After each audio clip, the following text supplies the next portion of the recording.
Ready for more? Alright, so now let's go to item number 5.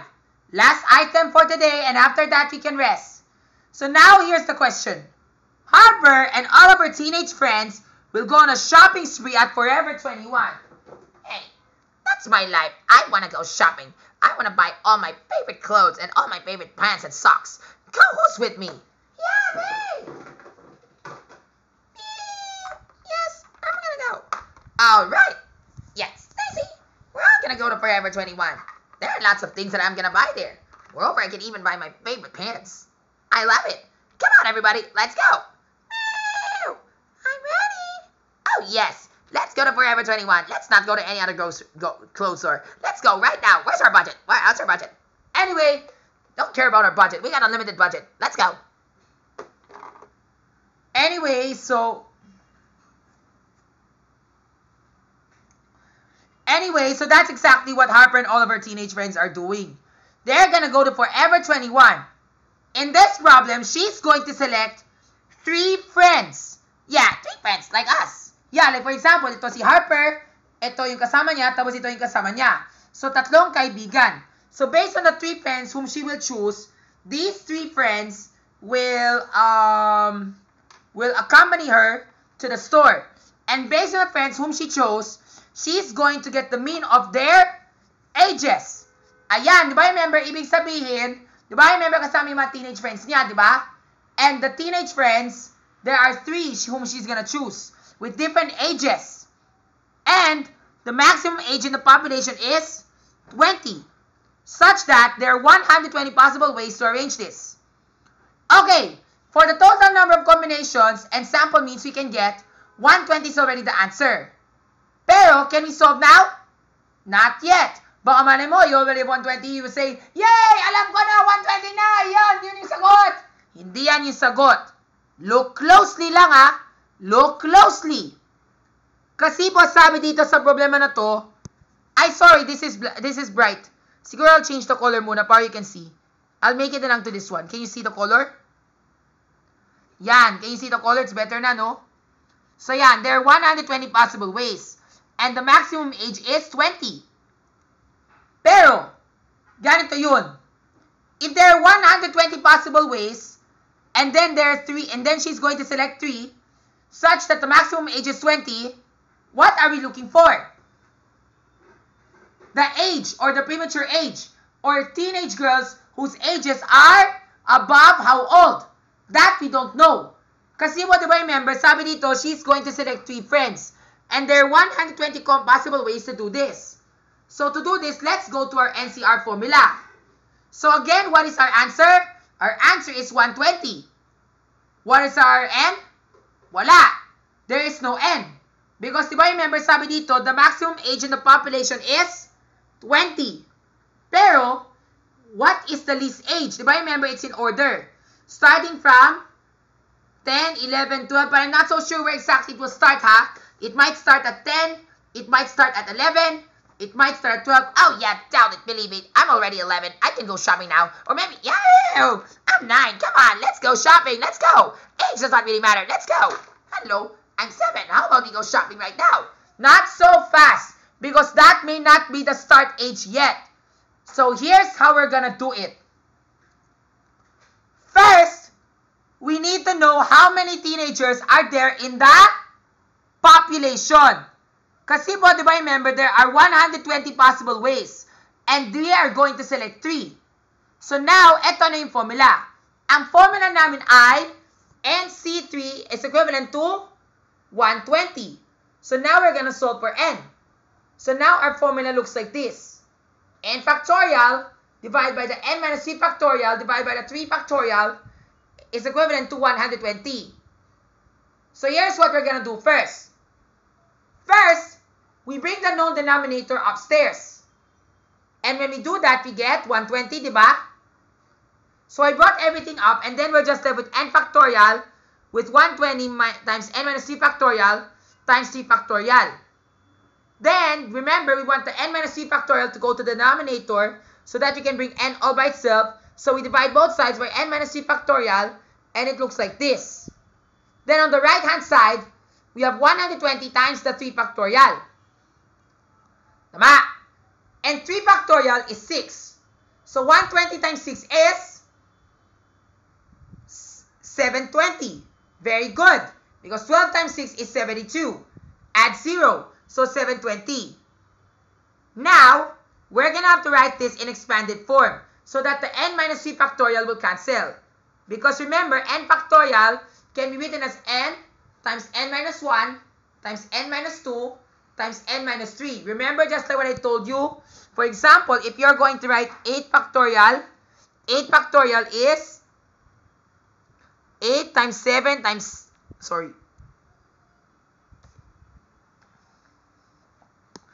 8 times 7 times 6 times 5 times 4 times 3 times 2. Yan, di ba? And so on. Pero, it can be written this way. So, this is your n. N is 8. So, 8 minus 1, 8 minus 2, 8 minus 3, 8 minus 4, 8 minus 5, 8 minus 6, and so on. Tama? So, this becomes 8, 7, 6, 5, 4, 3, 2, 1. Tama? So, yan. So, that's what n factorial is done. So, your 8 is your n. So, therefore, n minus 1, n minus 2, and n minus 3. And then, when we have n minus 3, the n minus 3 factorials will cancel. And now, we're just left with n times n minus 1 times n minus 2 equals 720. Now, at this point, what are we going to do now with the 720? Ganito na yan. First, we are going to split the 720 into known factors to fill in the blank for n. Or we can just simply factor. Actually, when I factor this, it's the same as 6 factorial. Because 6 factorial is equivalent to 720. And when I did that, I come up with something like this. Pero it will not fit. Because if I tried 6, 6 minus 1, 6, 6 minus 1, 6, times 5, times 4, yes, that's close. Kasi po 6 times 5 is 30. And 30 times 4 is 120. No match. So I need to factor this out more. So how do I factor it out more? I need to factor out until I can get known numbers that can match the 720. At kailangan dapat mga consecutive numbers dapat. So I try to factor out 6 and it becomes 3 and 2. 5 is just itself. 4 becomes 2 times 2. And then what I did na lang is this. I try to think of the closest possible number that I can obtain. So when I try to multiply 5 and 2, I try to get 10. And then 3 times 3 to get 9. Diba? Because if I were to write it in this manner, the 6 is 3 times 2. The 5 is just 5. The 4 is 2 times 2. The 3 is just 3. The 2 is just 2. And 1. Tama? So when I arrange this, of course, I arrange this in this order. 5 times 3 times 3. Then this one cancels. This one cancels. This one. Then how many 2s? 1, 2, 3, 4. So 4 2s, diba? Yan. And then 3 times 3 is 9. 2 times 2 times 2, that becomes 8. And then 5 times 2, 10. So therefore, we found the number. Is 10 the number? Let's check. 10, 10 minus 1, 9. 10 times 9 is 90. 90 times 10 minus 2 is 8. 90 times 8, 9 times 8 is 72. And then add 1 0, so 720. So therefore, 10 must be the correct answer. But wait, we are still not yet done.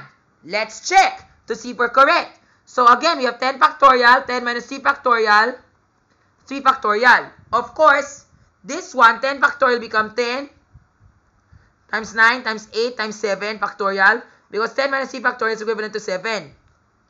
And then we have 3 factorial, 3 times 2 times 1. 3 and 9 becomes 3. Then 2 and 8 becomes 4. So 10 times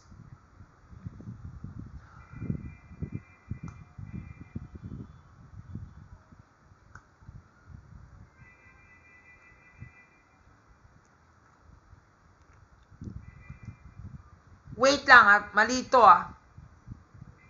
Kasi po 10 factorial is 10 minus 3 factorial and then we have 3 factorial pa rin.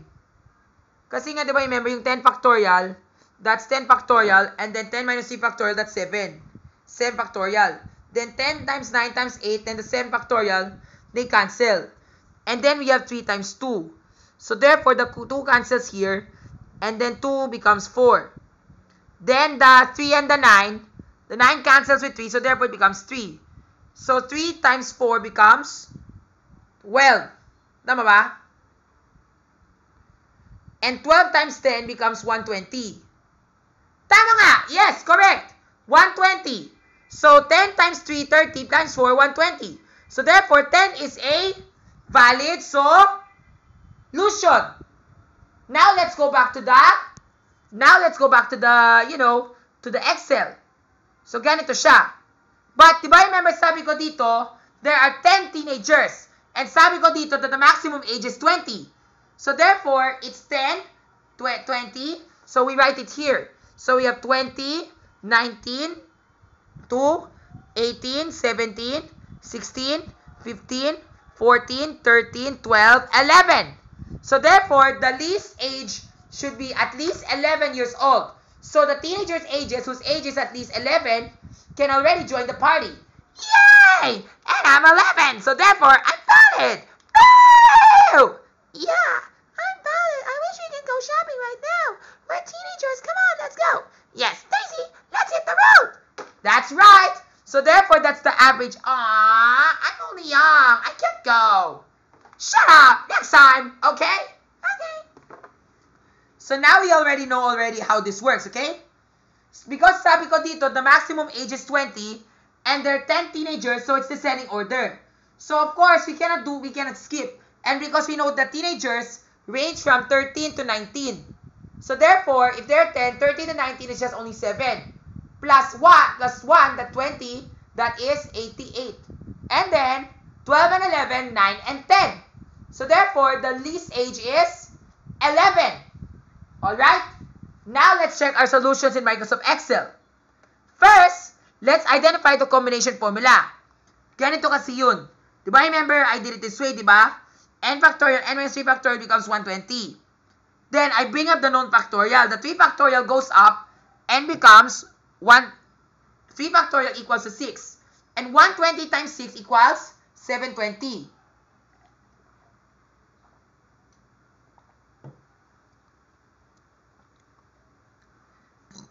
And then after that, we write the n factorial in expanded form. So it becomes like this. N minus 1, n minus 2 times n minus 3 factorial. Then we cross out the n minus 3 factorial and it goes like this. So the n minus 3 factorial is cancelled and becomes n times n minus 1 times n minus 2 equals 720. Then we solve for n. To factor 720, ganito siya. So I try to factor 720 and what are the numbers that I can think of? I tried thinking of 10, 9, and 8. And if 10 times 9 times 8 equals 720, I am correct. So therefore, n is 10. And then to verify if this is true, if combination 10C3 is equivalent to 120, if it's correct, that's correct. If false, try again. And we got the right answer. Yes, it's correct. So therefore, the correct answer is the ages range out from 11 to 20 years old. Just like what I wrote here. Yan. Now, let's solve for the population average. You know already what to do.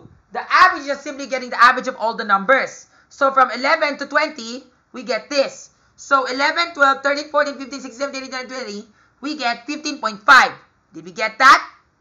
Yes, diba? 15.5 is the value of the average. Okay? Next. After that, we solve for the variance. To solve for the variance is the random variable minus the mean, which is 15.5, and then we square it. Doing that so will give me this answer. Then I take the average of all the numbers so that I can get this 8.25 stuff. And they take the square root of 8.25, we get 2.87. Did we get that one right? Yes, very good. Now after that, we list down all the possible combinations. And kanina, di ba sabi ko sa'yo, the possible combinations is already found. It's 120.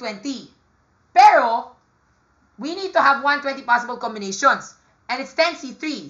Again, it's hard for you to write, pero don't worry. Madali lang yan. Nala mo talaga yung pattern, di ba?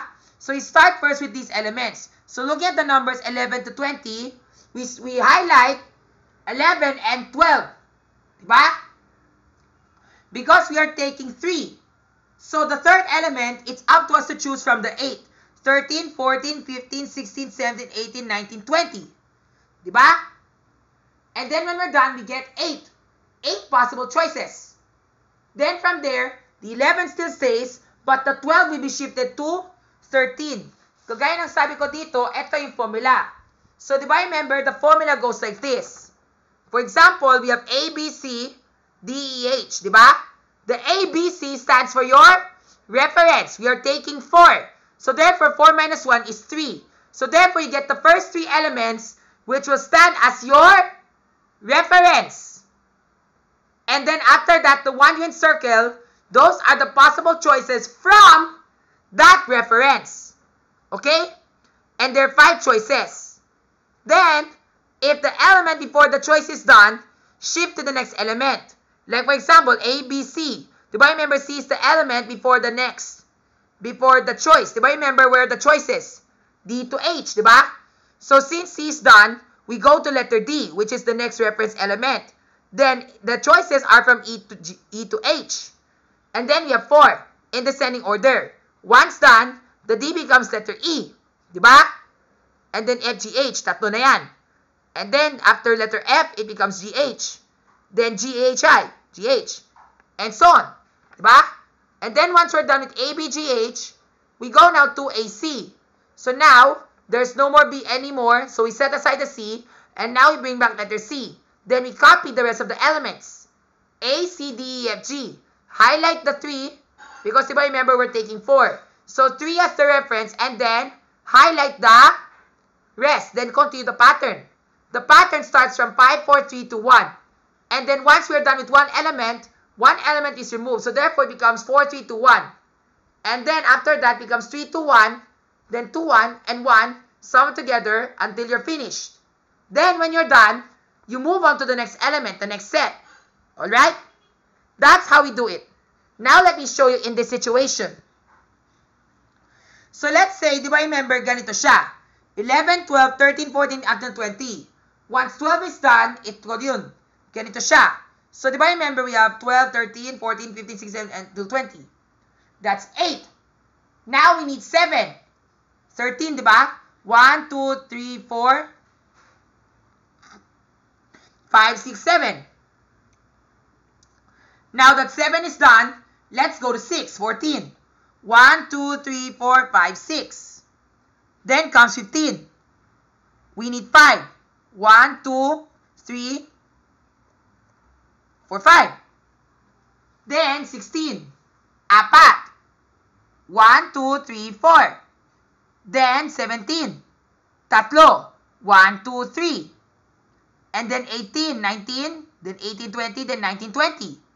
Then when we're done with 18, 19, 20, let's add this up all together. 8 plus, that's 36. 36 na yan. So we count 3. 12, diba? So 36. Now we can continue. Set aside the 12 and the 11 is gone.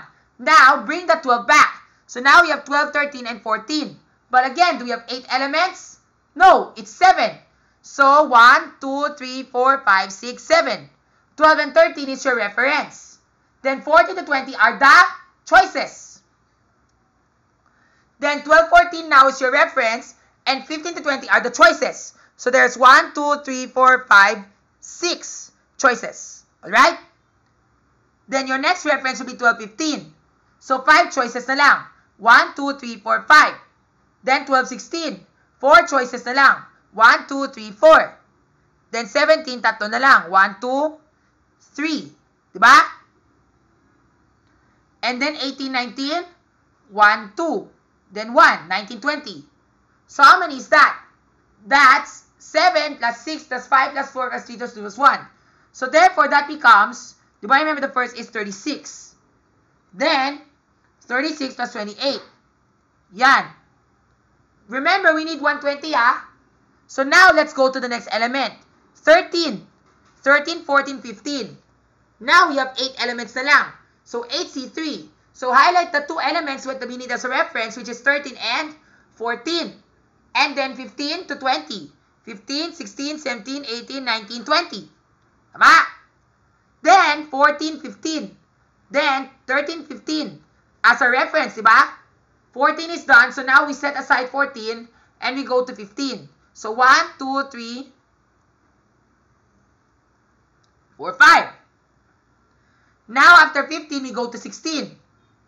1, 2, 3, 4. 13, 17 is just only 3. 18 is only 2. 19 is only 1.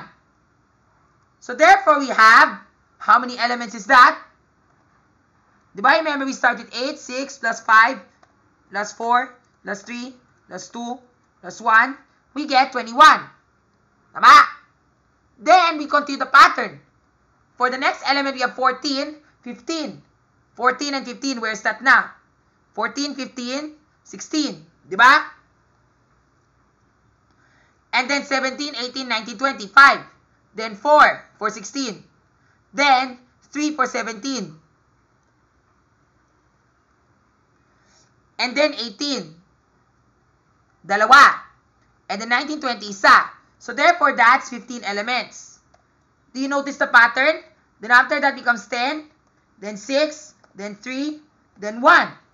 And then right after that, we sum everything up all together to see if we can get 120. So we sum all of this, and if we get 120,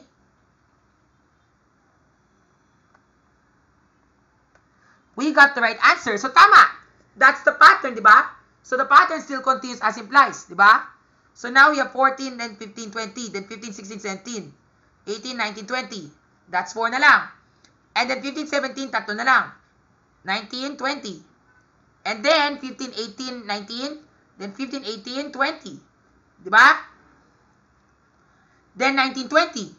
Yan, isa na lang. And then we have 16. 16, 17, 18, diba? 1.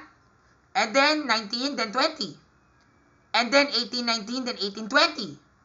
And then 19, 20. Diba? And then we go on to 17, 18, 19. Mabilis lang yun. Whatever is missing na lang. 20 is missing, 19 is missing, 18 is missing, and 17 is missing. And now, we're done. So therefore, now we already found 120 possible combinations. Then after that, we get to formulate the sampling distribution. So you start from the least up to the greatest. So 12 and then up to 19. And we know the pattern is divide by 3. So 12 and 1/3, yan. 12, 12 plus 1/3, 12 plus 2/3, 13, 13 and 1/3, 13 plus 2/3, 14, 1/3, 2/3, 15, 1/3, 2/3, 16, 1/3, 2/3, 17, and so on. Diba? Until we finish. Then, to compose the sampling distribution table, mabilis lang yan. You already know the formulation, diba? First, we need to do the tally first. We need to tally how many is that. So, going back to our distribution, going back to our samples, list of samples, diba, we were supposed to get 120. So, the reference is here. Then, I put $sign to lock. And then, we count how many 12s are there. And there's just only 1. And then, I slide it thanks to $sign. When we lock it, it's just very fast to slide everything until the end. Tama? Then, when we sum everything up, we should get 120. And if we get that, we are correct. Tama? Now, for probabilistic values, very easy lang to. The number that you see in the tally, divide by 120, which is BE 140, which you see right over here. Diba? BE 140. So, yun na yun, diba? 120. Then we divide, diba? Then we keep going until this one. Then when we sum this up all together, we should get 1. Tama?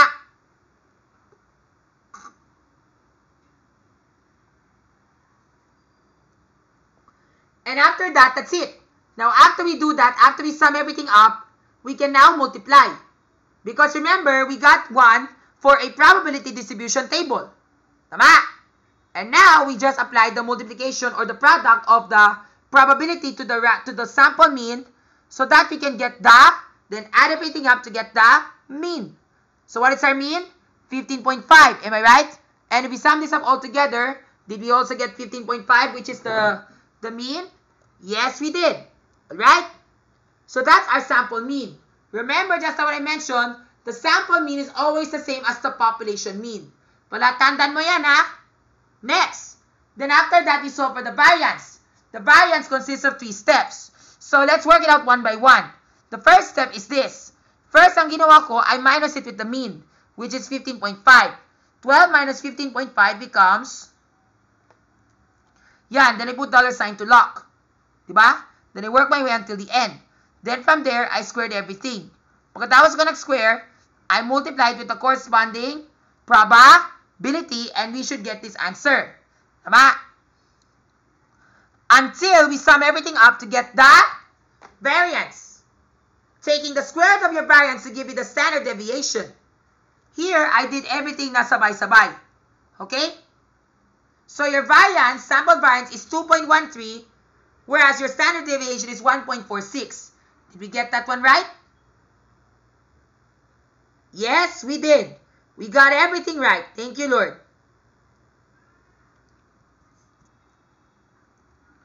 Now, after that, we are going to formulate the distribution, the histogram. So, to do the histogram, the first thing you need to do is to highlight everything. Highlight all the numbers and then click on insert. Then click on the chart you want to add. So, I want this chart. So, yan. So, ito yung chart namin. Then, our chart, we have to select data. So, our data for the horizontal axis should be not the 1, 2, 3. It's supposed to be starting from 12 until 19. Diba? So, yan. It should look like this. Then, you can also extend it so that it should look like into a different shape. Diba? So, yan. It should look like something like this. So, you see? It's kind of like a histogram again. Then, if you want to design your chart, you can also click on this, right-click, then click fill, then choose the color you want. But because I want it pink, so therefore I want it this way. Yan. And then, the chart title will be, you can add a title to the chart by typing the title on your keyboard. So, let's type Harper's and her teenage friends histogram. Yan, that's it. And that's a really good title. Now, let's add some color. Now, if you want to add color to your distribution, you can also click fill. Then choose the color you like. Like maybe I want light pink, so therefore it should be this. Or this, diba? I think that's more like pink to me. But I want a lighter pink, so therefore this is the one. Then press enter. Oh, look at the pinks. It's still not blending. So I still need to adjust the color a little bit more. So now let's click fill again. Then you click on more colors. Then we just customize it. Like for example, the pink should be way lighter. Like this. Yan. Perfect. Diba? And that's how you do it. See, doesn't it look nice?